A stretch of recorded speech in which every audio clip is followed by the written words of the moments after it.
Welcome to What is Going Om, for new thought from the edge of Om. Each week on OMTimes' flagship radio show, veteran broadcaster, author, and media consultant Sandie Sedgbeer conducts thought-provoking interviews with inspirational authors, artists, musicians, scientists, speakers, and filmmakers who are working at the point where spirituality and science meet consciousness at the very edge of Om. Here is your host, Sandie Sedgbeer. Hello. Today's show is going to be a continuation of a conversation that first began in 2019. My guest is Dr. Anita Sanchez, author of a book that tells the story of a timely prophecy shared by a global collective of Indigenous elders and the 4 guiding gifts they offered to the world that will allow us to heal, to set ourselves free, to revitalize hope, and to live our most successful lives. A powerful visionary of Mexican American and Aztec heritage who's woven her knowledge of indigenous wisdom, business, and science into her global consulting and training work with world and corporate leaders and their teams for more than 40 years, Dr. Sanchez also guides journeys into the Amazon rainforest with the Pachamama Alliance to help business people and their families learn about their connection to spirit, earth, and indigenous people, as well as to build understanding of the importance of preserving indigenous cultures and wisdom for us all. Dr. Anita Sanchez, welcome. Thank you for returning to continue this very important conversation with me. Thank you so much, Sandie. I'm delighted to be here. Anita, when we first spoke, you just published your book, The 4 Sacred Gifts, Indigenous Wisdom for Modern Times, which was not only widely held as one of the most important books we will read in these times, but went on to win several international awards. Now, we've had 2 previous conversations about your book and about this Indigenous wisdom and these gifts that are being shared with us. And each one of them spoke about what was at the root of the crisis of division and separation that humanity was facing back then. A sickness that stems from an I am mindset and them versus me way of thinking that fosters fear-based behaviours and actions towards others. That was 3 years ago. And whatever we were experiencing and observing then has been magnified to a level we never could have foreseen before the pandemic. How do you feel about this? Do you feel that we're slipping backwards, that the message you've shared in the 4 sacred gifts, which can take us to higher ground, is going unheard? I think what we're seeing is exactly going to deeper in how important that we remember who we are and what we are. And so I think from all the prophecies, including the Eagle Hoop prophecy, things will still continue to see the level of suffering and destruction, loss of species, but at the same time there is a remembering happening. So to answer your question, it's difficult to say it's one or the other. I think what we're being called is to be here fully, not denying the suffering and the division, but also not getting stuck in it and remembering who we are and how we operate in the present determines what the future is. We get to decide now by remembering what kind of future ancestor we're really going to be. Are we going to be the ones that people will speak of that really shifted, remembered that we are part of nature, that we are part of each other, we can do nothing that doesn't impact the other, and this pandemic is one example of that, but there are many.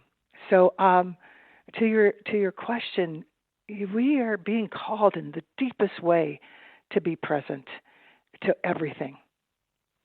Did you have any idea when you wrote the book that things were going to get a lot worse before they got better? I did when I wrote it.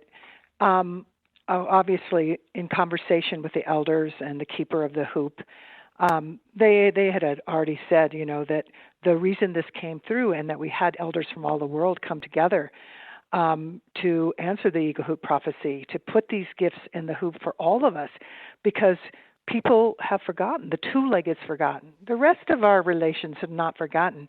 And so if we begin to use these gifts, then we will remember how to be in harmony and balance again, how to be in right relationship. And, I see that happening. I see that happening whether you're a leader of your own life, of your family, of a business, a corporation, a community. Now, I'm not being all fairy tale. It's not moving fast enough, but we've seen some big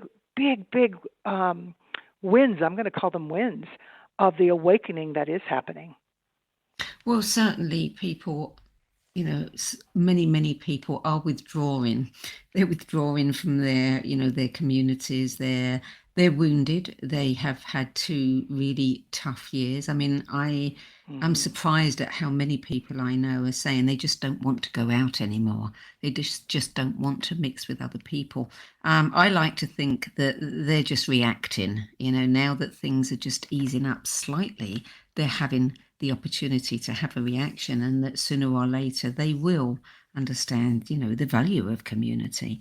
But it is something that, on the other hand, has also scared many people. They've had so much separation, they don't want any more separation. So it's Hmm. quite interesting to watch. Yes.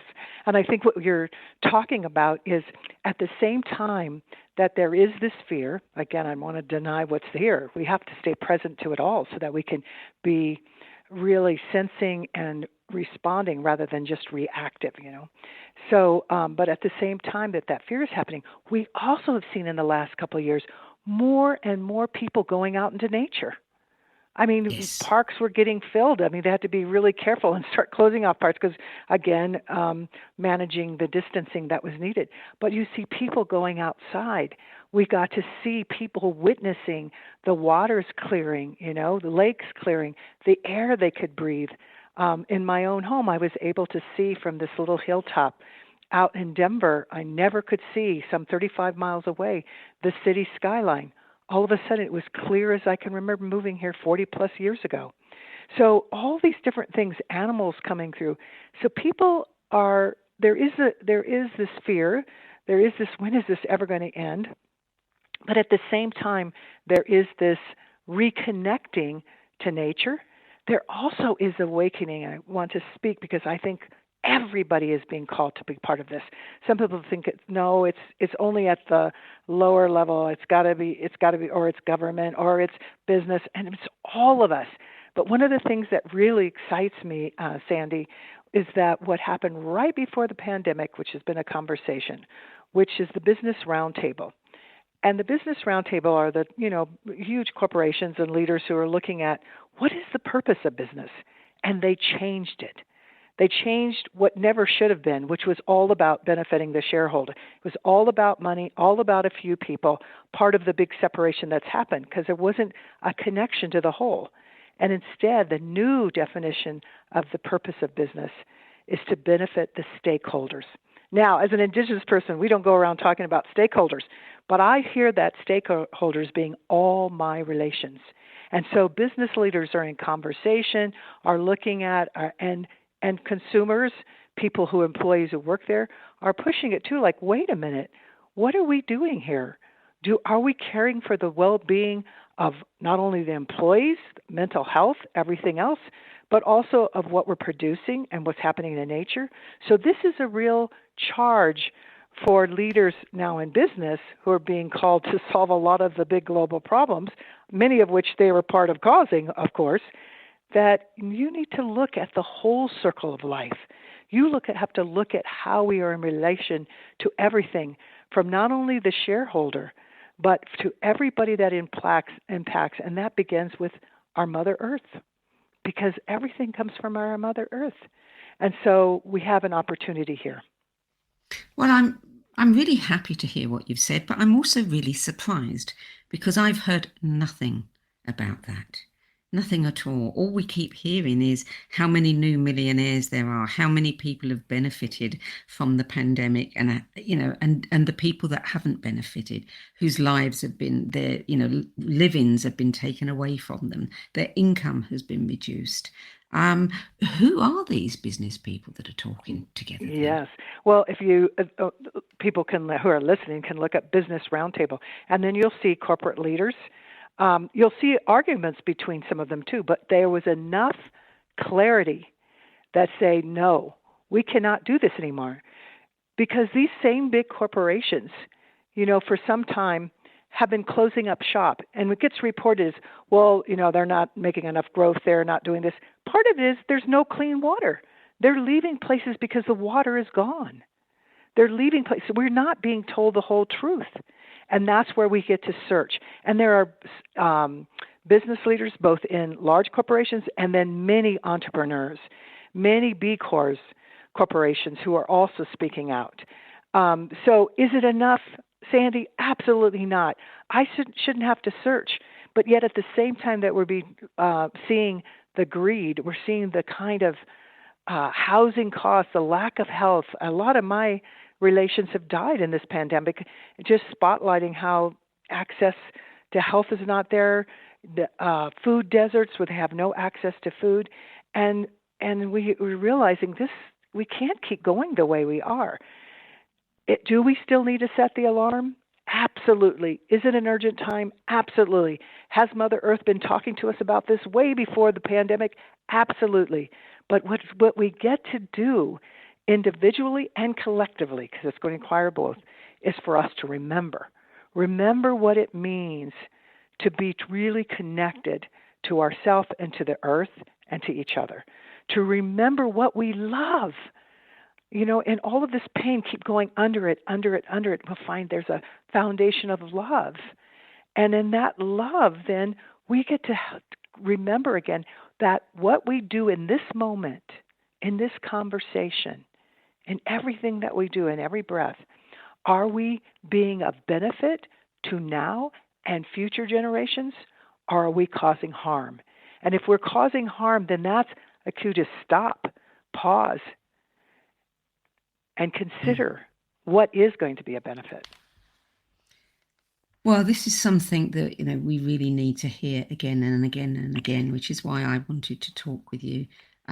You said in the book, and I'm going to quote this, you and I, all of us, Indigenous and non-Indigenous, are meant to fulfill the message of the hoop with its 4 sacred gifts.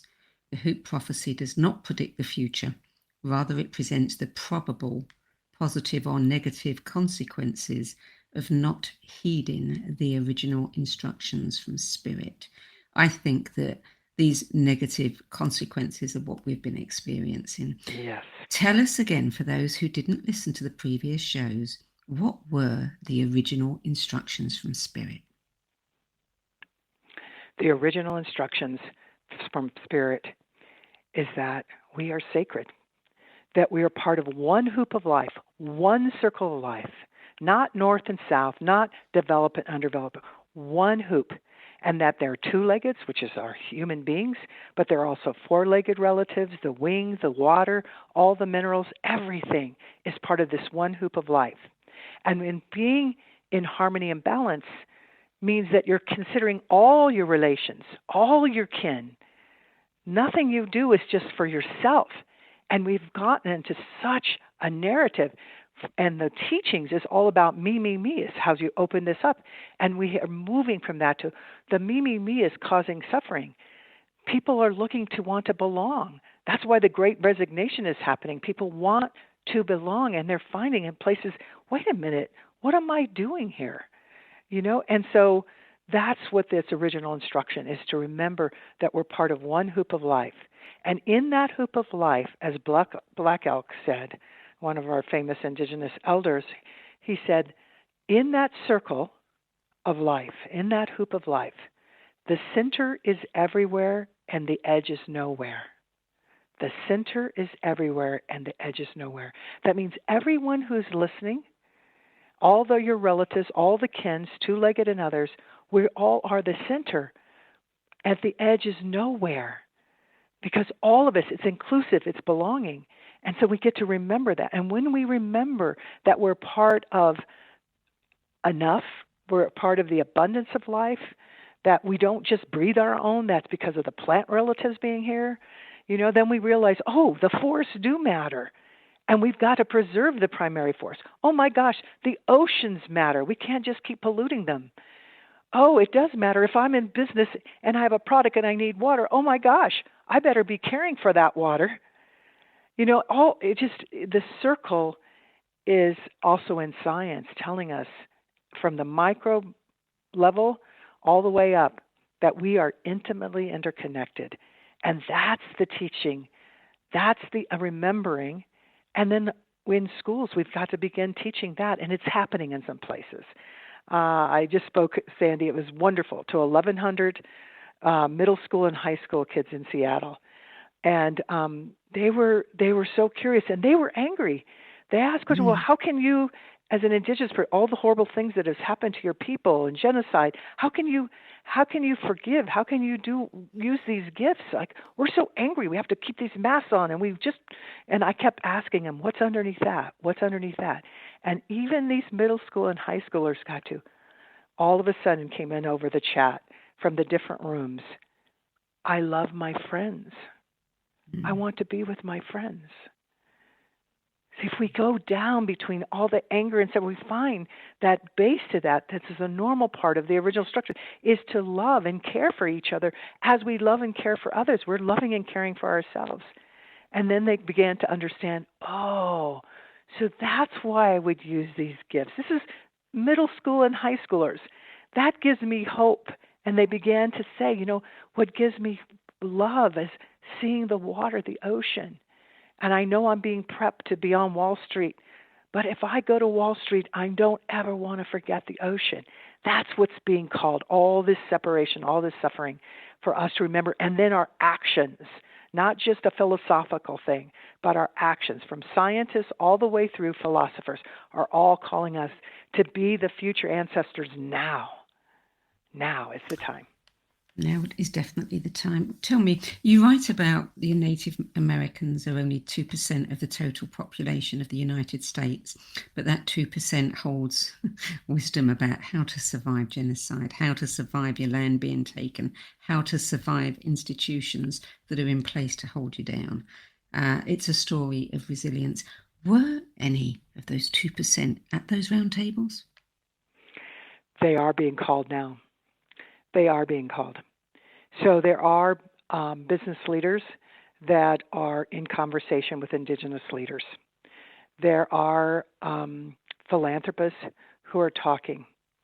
There are Indigenous people themselves whose issue of sovereignty is not about separation. It's really about the sovereignty of the land of Mother Earth, that we need to keep it going. So this responsibility that Indigenous people, that we hold, knowing that, as scientists say, 82% of the most biodiverse lands left on this beautiful earth of ours are lands that Indigenous people are on. That is not a coincidence. That is because we listen to our relatives. We understand when something is healthy and not to use too much, how to move and use a different plant, whatever it is, how to water and not damming it up. All these different things we have an understanding. And as I say that, I'm also smiling because I'm thinking about all the elders that are part of my life, and people are going to them. And lands are being given back. We're beginning to see, even on the coast of, I think it's Washington just recently, 500 acres of prime property near the ocean given back. Now, it's a beginning. Even where I am, right here in Boulder, Colorado, there's conversation. Names of things have changed, and also looking at, wait a minute, these lands, the prayers, the knowing how to be in right relationship, the ceremony, the lack of ritual that exists in our lives, we need to bring it back so we can not choose destruction, but choose life. And this little city is looking at, well, the people that were here, that are still here, well, there should be some land that's just theirs, that they can show us that is theirs, that they can do ceremony, don't have to ask permission. So it is happening, Sandie. And again, it's not to say, but the problem is too that sensationalism, just always speaking about the negative. I say we need to do both. We need to say the urgency, let's get with it. Let's get in positive action individually and collectively. But it's also, let's show with the possibilities, the optimism of things that are already happening. And so there are lots of people who are talking about, how do we preserve the primary forest? How do we clean the water? Yeah. And you and I and others, even if you want to take it on the big, big level, we can look at how about our godchildren, our daughters, our sons? How about the ones yet to be born of other species? And if we allow ourselves to continue the reconnecting to ourselves, because the sacredness inside of ourselves, we'll understand that we are part of all this one hoop. We are part of nature, not separate from it. Absolutely. For those who aren't familiar with the book, can you tell us what the 4 sacred gifts are? Yes. Oh, yes, please. So as you're listening, as I know you would tuning in to Sandie because you know that what she brings is so life-giving, I ask you to and invite you to listen with the softest part of your ears and expanding heart. As these elders came together from the Eagle Hoop prophecy back in the 90s, knowing that the human beings, the two-legged, would need these gifts to help them bring harmony and balance again. And the 4 gifts are, the first is the power to forgive the unforgivable. The power to forgive the unforgivable. Put that in the ceremonial part of your heart. And as you do that, you'll remember what you have forgiven and what still needs to be forgiven so that the energy is released for what is life-giving to create. The second gift is, so take a breath, and the second gift is the gift of the power of healing. The power of healing. So in all this destruction and stuff, just take that gift of the power of healing. It's not a one-time, we get to use it every day to be healed at every level. And just bring that into the ceremonial part of your heart. And again, as that heart is expanding, you'll realize all the things, all the ability you have to heal. And what might you not be listening to that does need healing? And the third gift that was put into the hoop, the eagle hoop, for all humankind is the gift of the power of unity. Oh my gosh, the gift of the power of unity. Put that in the ceremonial part of your heart. And where have we been in unity? Where have we been able to collaborate and life seeking life? That's the natural order. And where has the unity been broken down? The division, the separation, which is what we're seeing all the time. But the steps have to begin with you connecting up inside yourself and then with others, both two-legged and others. So as you think of unity, you'll smile thinking about where I have been in true unity, belonging, inclusion, care for other, and where I've not. And then the last and fourth gift is the gift of the power of hope. Hope in action. Put the gift of the power of hope in action in the ceremonial part of your heart. And then you can feel, as too many are right now, as I speak to them, say, I don't feel hope. Just sit there. Allow the heart to continue to expand. Just allow it to continue to expand. And then you realize what dreams have come true. What positive things, not only for you, but for all those around you have happened that you have been a contributor to. And then you might realize that dreams aren't just these amorphous things. How many things come about is what are we dreaming that pulls us towards that. So just remember what dreams have come true. What new dreams might need to be dreamed. And just take a breath. And these 4 gifts, the gift of the power to forgive the unforgivable, the gift of the power of healing, the gift of the power of unity, and the gift of the power of hope in action. The promise is that if you use these gifts, not one time, just integrate them into your life, you will find such grace and space to be able to be a future ancestor, to remember to now care for self and others, realizing there is no separation.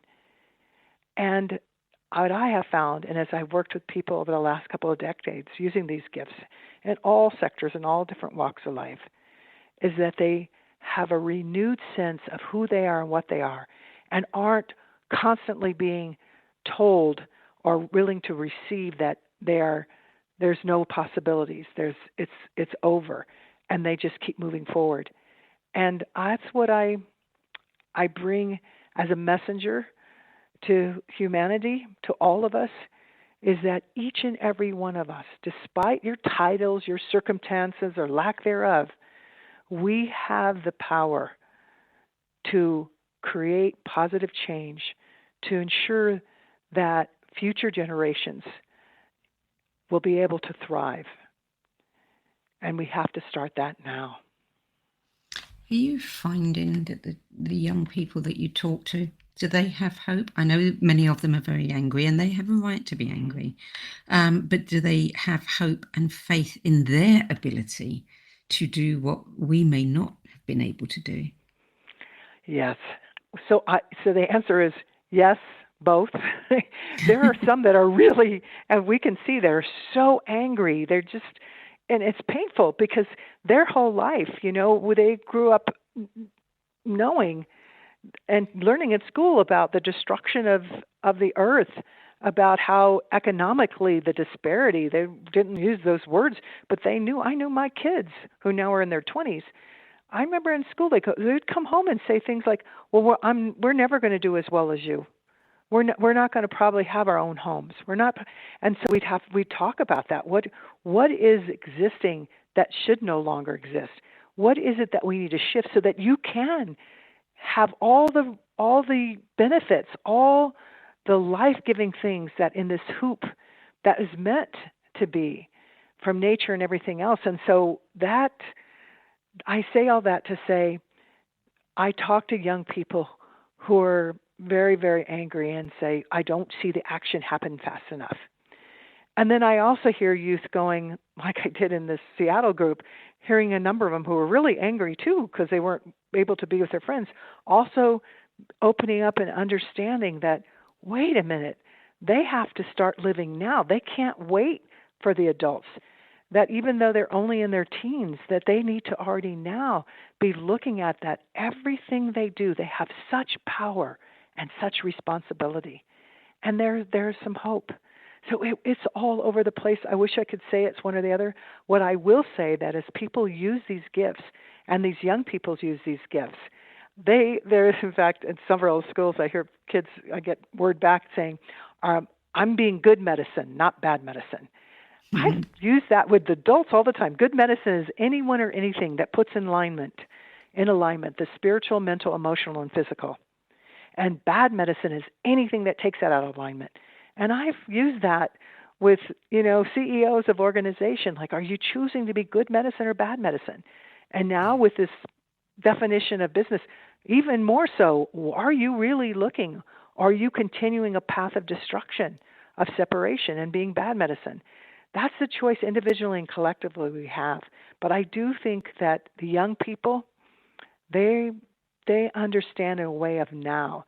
So even with their anger, I think part of it is sitting and listening to them, listening and being present to it, and then being in action.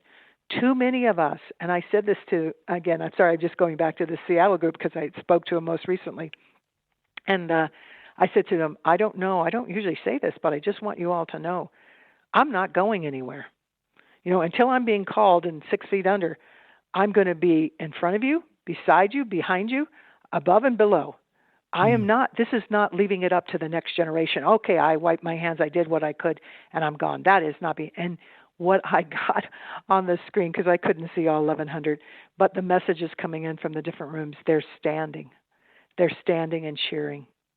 Mm-hmm. The same kids who started off talking about anger, and how can you even talk about forgiveness and other things when your people are still being dealt with as if you're invisible and genocide?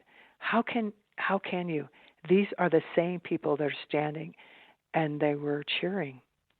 It's because we need each other. Yeah. We absolutely need everyone.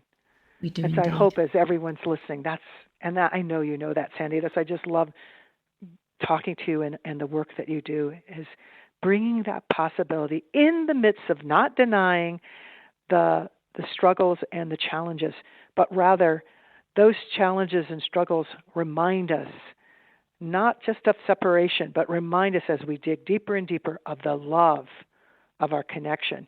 And that will make us go forward in hope in action. Absolutely.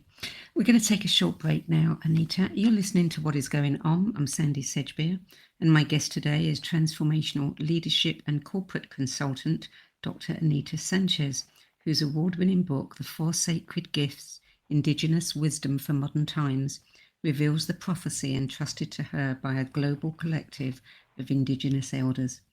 4 guiding gifts that can help us remember the power of unity, guide us to transformation and wholeness, and enable us to live in deeper harmony with all of humanity.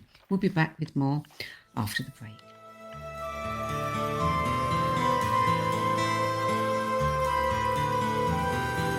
The future of internet radio is here. OMTimes Radio, IOM FM.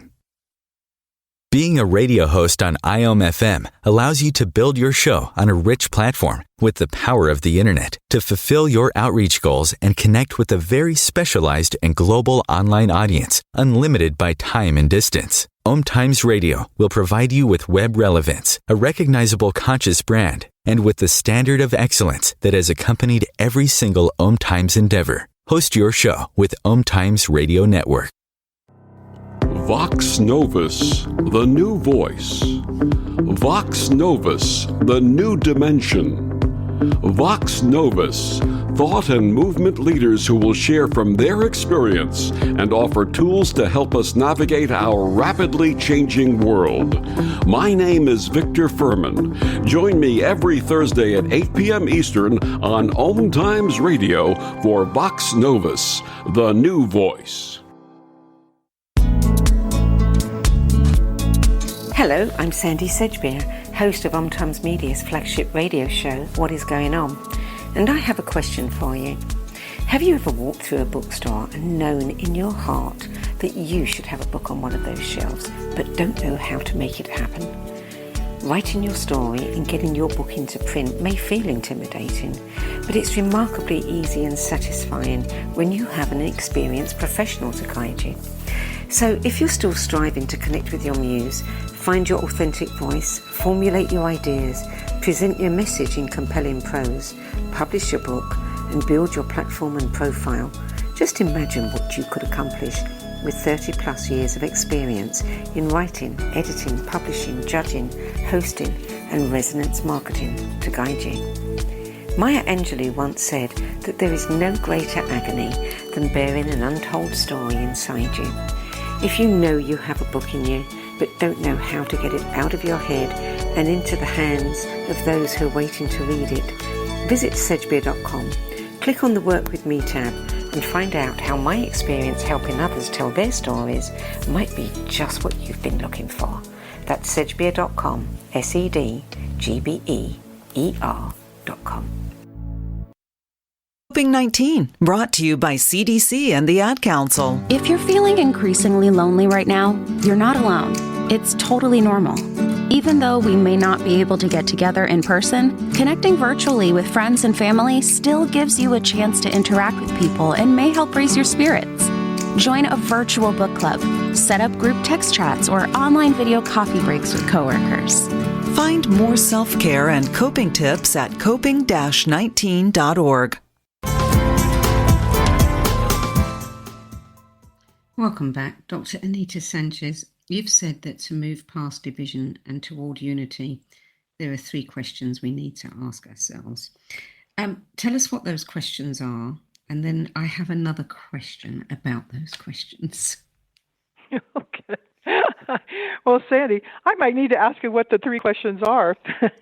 Well, I'm happy to tell you. Yeah. Yes, please do. Say what the questions are, and then I'll speak to them. Okay. So the first one was, what problem do I see happening here right now? Clearly, this is a blanket question. It applies to any problem anyone is facing anywhere. But I'm very aware, when we spoke before I was living in the USA, I was a lot closer to a lot of the issues, certainly knowledge about what was happening with Indigenous peoples than I am now that I'm living back in England. And I'm looking at it in a different context now. I'm wondering,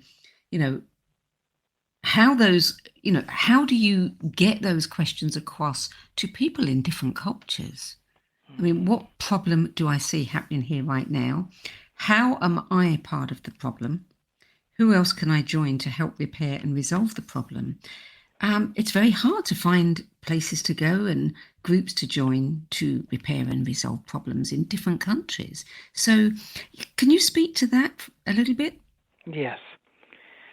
Well, the good, bad news is that there are problems everywhere. And so with Indigenous, if we just start with Indigenous people, it's in every sector. It's one, the land still being under siege, the taking of the land.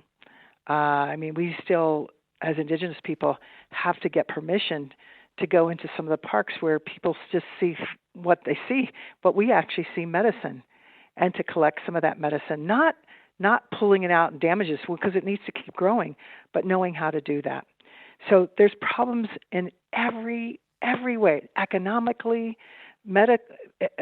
socially, the social injustice, racism. We just go on every single thing. So the key is what problem is happening right now is to open yourself up to what are you being called to respond to. But as you do that, with an understanding that all these problems are interconnected, they all are about part of the illusion of separateness. They all come from the lack of understanding that this intimate connection that we have, what we call reciprocity, that means when we take, you give. It's not transactional, but it's rather an ongoing flow, and that when we take too much, then we end up with destruction. But we can be happy. So this more mindset, that's a problem. So I think in the biggest level is for people to be still enough to see what is it that's calling to them of a problem. And I say thank you. Like I do a lot on forests, primary forests, saving the Amazon. But others are working on the ocean. And I say thank you. It's not a competition. This is all interconnected. We're talking about oxygen for all the beings because it comes primarily from the ocean and the forest that we get the oxygen. That's what we need. So part of that is just deciding to not get overwhelmed. Because I hear people saying, it's too big, it's too much. Well, yeah, it is if you look at it like that. And then we never do anything alone. And so when you talk about other places, other countries, there are movements both inside of businesses, outside in the environment. I think you're in London or England right now, and just, all of the movements that have happened here that have moved around the world that have helped us. We've got to stop this devastation. We're not doing this anymore. So there's lending your voice, whether it's through voting, whether it's actually going out and peacefully marching, whether it's, giving your money and resources to people and places to keep up the work, but it's also looking back at ourselves and knowing in the day-to-day what we're doing as well, because there are good things that are happening. I'm just going to go ahead and step in there, be as transparent as I can, because that's who you always ask me to be, and I want to be good medicine. We have corporations who are helping get kids through school, through STEM, who are people of color, Indigenous people. And they're also the same companies who at the same time are continuing to grow in use of petroleum, digging into Mother Earth, and fighting off the alternatives. So are these good medicine or bad medicine? I think we have to keep our eyes open and decide what is the problem, and that as we make change, we keep calling forward for accountability, not just with anger and, but really with accountability. How are we going to change this? How can we make sure organizations that are no longer how they do business, can they be here? But how do we retool the people? How do we, make these kinds of changes? So it is complicated, but we can simplify it by always asking ourselves, what problem do I want to tackle? how am I part of that problem? So I take people to the Amazon. I'm going again, Sandie, this summer. I've not gone for a couple of years because of COVID, but now I'm going to be taking people again. And I dream about there all the time. But how am I part of the problem? How am I living my life, and how using things that I don't need, consuming when I don't need to consume? All of these things in this COVID, people are getting able to ask that question, how am I part of this? Because we've had, for some of us, not all of us, some time to consider and think. And as we consider and think, we can also think about all the people who haven't had time to be reflective. They've been busy with teaching. They've been busy in the grocery stores, delivering mail. All of these folks who we had, many people didn't even think about them. These are all part of our lives. These people, the things that they do. So am I part of the problem because I'm operating in a bubble of being separate? And I have to ask myself that question all the time. And I can look to science. I don't have to only look to philosophy or spirituality. Across all of it, we'll find these questions. And what else can I do to repair the problem? And I will say this is an inside-outside job, outside-inside job. And so I'll leave you with this one on that, and that in Indian country, as I talk in ceremony and just gathering with global groups, the indigenous people there, we listen and listen, and we go, part of the issue, what we need to do is we see a problem, and people then go, well, let's do something. And let's do something else. And that didn't work. Let's do something else, I said, it is a time of action. But are we now understanding that the action we do externally is a reflection of who we are being? We are human beings, not just human doings. And so that means that we need to create quiet time and look inside ourselves to see, what is it that I need to repair? And that's where these gifts will help us, of what is disconnected, my head and heart, my spirit, what's disconnected, what I am saying, but then what my heart yearns for is something totally different. We need to connect and forgive and heal and do all of that over and over and over again. And as we do that, we're able to put our energy in the present, not out of past things that have happened to us.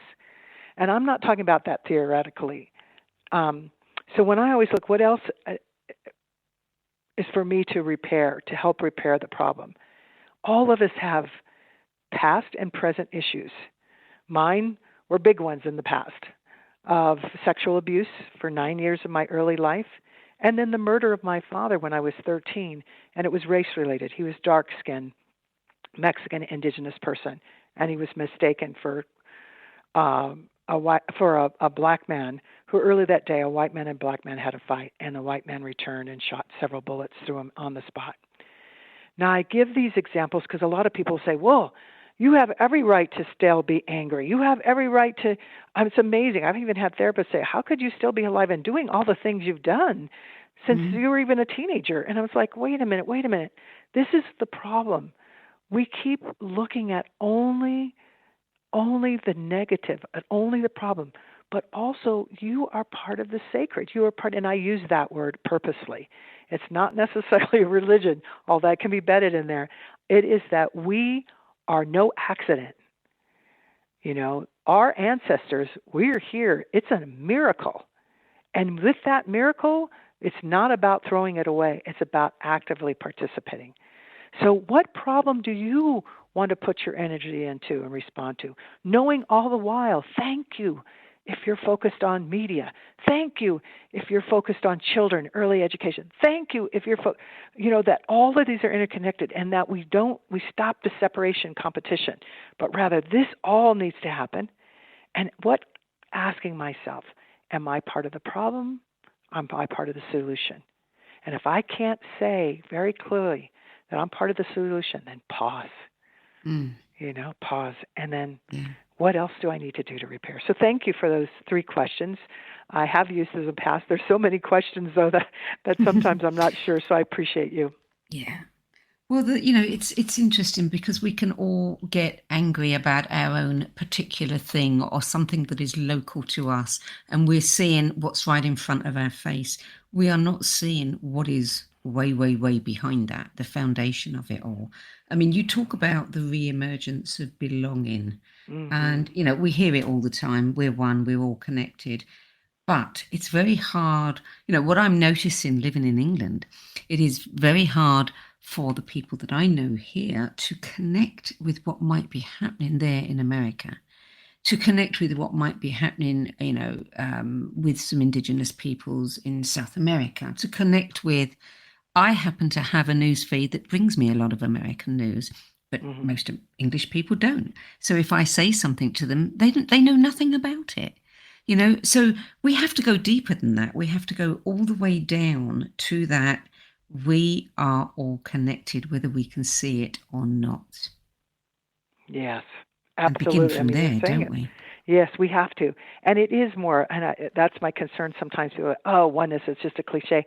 And yet I know groups like Unity Earth and, I mean, just global groups all over that are on conversation or out putting on events in Europe and England as well as here and connecting up to learn that we have to create the peace. We have to be that. We've lost just recently some really powerful models to us, Bishop Tutu Yes. and Thich Nhat Hanh. And now these are people who are actually in action. This is like they didn't go off and just hide and pray. Not that that's a negative thing. We need the praying and stuff. But they were very much connected to what was going on. And I remember back in the 90s, I was teaching a diversity, equity, inclusion course, 80 people from 3 different major corporations, and Bishop Tutu happened to be in the building in the same hotel. And what I didn't know is a colleague of mine had invited him to come in. So on the second day, he comes in, and he spoke to us for 7 minutes. Had already won, the Nobel Peace for his work on reconciliation and stuff. He came in, he spoke for 7 minutes on people who right before were talking about, well, this isn't my responsibility. That my ancestors did. I didn't do this. Da, da, da. And wait a minute, we were in it, which is good. We weren't avoiding, but it was like, and he just came in. But when he left, he and I and my colleague Richard went out with him. And he looked at us and he said, I understand you've been about reconciliation for decades, bringing people together, bringing things that seem like they're disparate parts together, and that's really good. And then with a twinkle in his eye, he said, but I leave you with this. What next? What's next after reconciliation? And he walked away.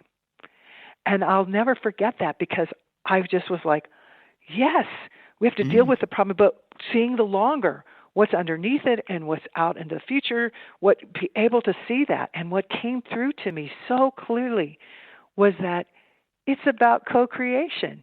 It's about reciprocity. It's about us getting rid of that illusion that I'm here because of just me and everything I did. No, everything I've done, people have helped me. The forests have helped me.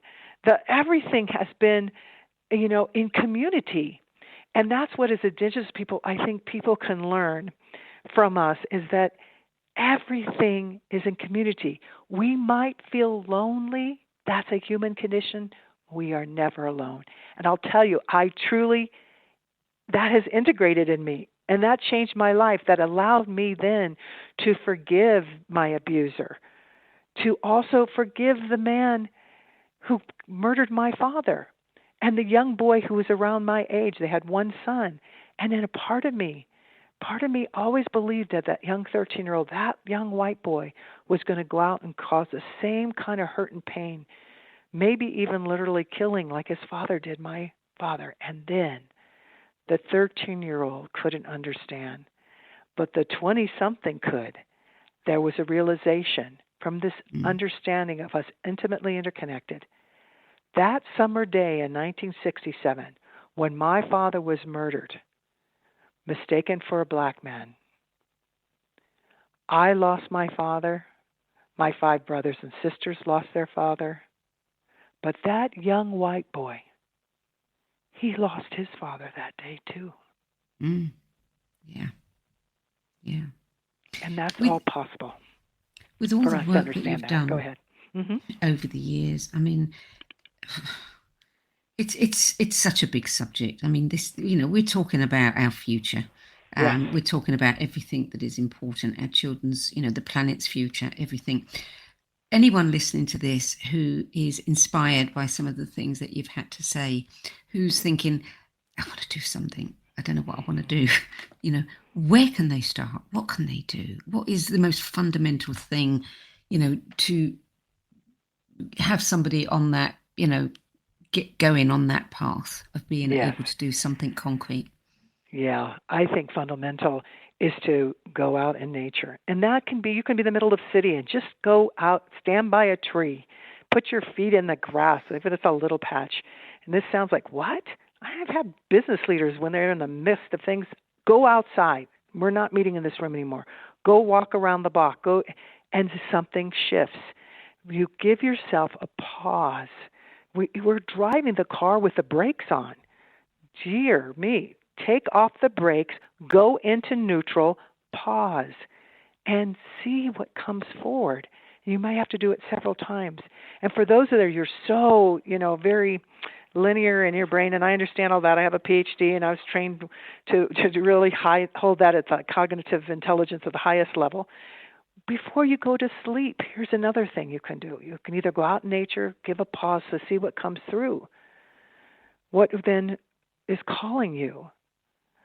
Or before you go to sleep, just ask the question, what is mine to do?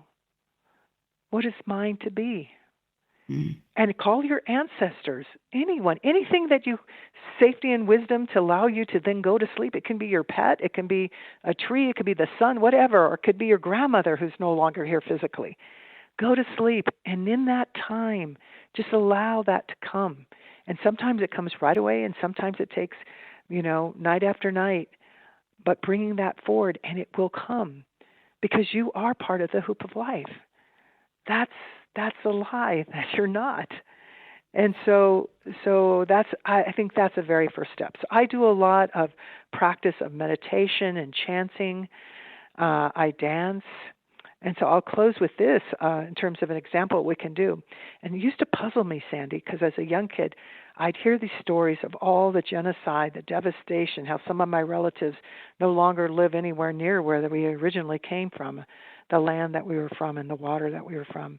And the response in the different prophecies was, this will come. There will be these problems, and the trees will begin to die, and the waters will be polluted, and on and on and on. And your response is to gather together, to sing your songs, to do your dances, to share your traditions, to be in community. And I would go, what? We're being killed. Our earth is being killed. And you're talking about being in song and dance and in community. And you know what? It's true. Because it's from that replenishing of being, of remembering that we're a collective, that we're part of everything, that the energy comes from being able to go forward to correct all those problems. And we also have science saying the same thing. All human beings need oxygen, rest, nutrition, real nutrition, not junk, and community. Community. Right? Community. So all of that is coming. And so yours, people listening, if yours is music, then you be the most amazing musician. And you know what happens when it's in a group, that collective response. It's time for us to have that kind of response. And so I'm just really grateful for these prophecies that are ancient and living wisdom. And they're everywhere because people everywhere originally started as connected to the earth. And so that is inside of us. That's part of our DNA. And I trust that. I trust that. Well, that is a beautiful note to close on. Thank you so much for being with us again, Dr. Anita Sanchez. And you give me hope. If you can still stay hopeful and you're there on the ground with it all and have been for a long time, you give the rest of us hope. Thank you. That we need in the world. Dream, and be in action. Hope in action is and I love you, Sandie. I don't throw around that word loosely. I do love you and everything you're doing, and everyone listening. I so thank you for being part of the Hoop of Life. We need each other. We certainly do. Thank you, Anita. 4 Sacred Gifts, Indigenous Wisdom for Modern Times is published by Simon & Schuster. It is a wonderful book. For more information and to download the free ebook and song that's based on the book, visit forsacredgifts.com. And for information on Dr. Sanchez's leadership, diversity, equity and inclusion training and consulting, visit sancheztennis.com. That brings us to the end of this week's show. I'm Sandie Sedgbeer, and I'll be back at the same time next week with another edition of What is Going On. Till then, it's goodbye from me.